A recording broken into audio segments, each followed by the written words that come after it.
Dhaka police super মহোদয়ের তত্ত্বাবধানে এবং সাভার সার্কেল স্যারের দিক নির্দেশনায় ধামরাই থানা এলাকায় মাদক উদ্ধারের জন্য বিশেষ অভিযান চলমান আছে।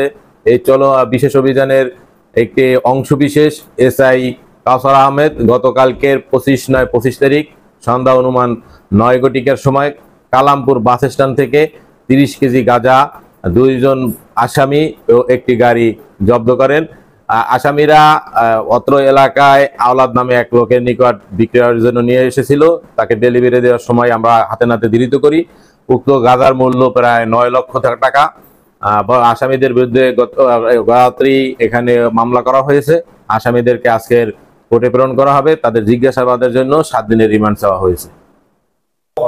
যে আসামি 2 জন গ্রেপ্তার করেছে তাদের একজনের নাম হয়েছে হুমায়ুন, আর একজনের নাম হয়েছে আক্তার হোসেন। তাদের বাড়ি ব্রাহ্মণবাড়িয়া জেলার কসবা থানায়।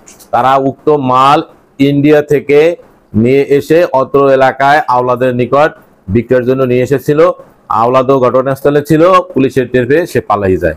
তাকেও অত্র মামলায় আসামি করা হয়েছে।